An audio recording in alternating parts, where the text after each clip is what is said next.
I know that the internal polls on both sides have this race much closer, much closer. I imagine that's why money is still being spent at such a rate. By the way, the only thing about I have to say about the mayor spending all this money is that, which as controller you must be happy. It's great for the economy. Good for the economy. It may occasionally be a little painful to look at some of the mail and stuff, but it's good for the economy. Exactly, exactly. By the way, first of all, I want to congratulate you on something.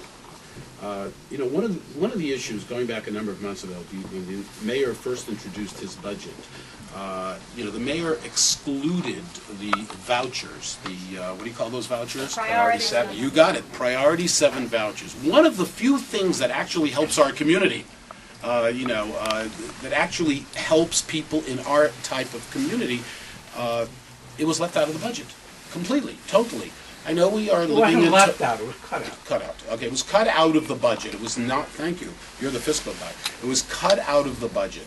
Then after people went into action, including yourself, Bill de Blasio, Yes. and I was involved, a lot of people were involved in yelling and screaming to get it back into the budget. This helps individual families, large families, makes a difference in their life. What happened then was that the mayor restored half the money for a 6-month period. 6 months, exactly. Okay. First it was cut out, which it never should have been done. And more than anything, the city council put the money back in the budget. I mean, they really worked hard to get that done.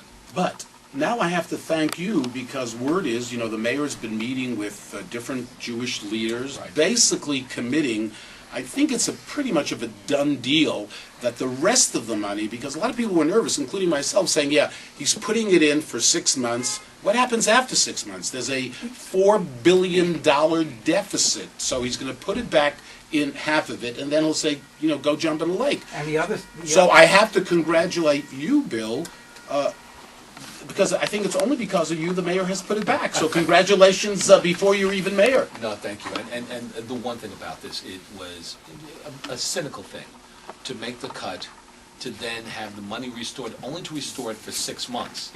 And everyone knew that, you know, after the election, if the mayor won again, he was going to eliminate the program. And the one thing, it's still, you know, hopefully we get through this budget year, and it's still, and the money is there. I think everyone knows if Mike Bloomberg gets reelected, you're going to have to worry about it for the next budget year, and that's the thing. And I think, you know, it was almost giving himself credit. He was the one who made the cut in the first place, and then took credit for not making the cut afterwards and restoring things for 6 months. It was a little bit of a strange story, but we're going to have to be very concerned about the future. Absolutely. Look, a $4 billion deficit. I know you were asked the questions by the press, and you have your own, you know, positions in terms of dealing with it. I mean, things are not better. Things are still extremely rough in terms of deficits, both on a state level and also on a city level. But we're going to go to phone calls. So, Charney? We're ready to go. We're going to go to Yosef and Barbara. Yosef, you're on the yellow stove.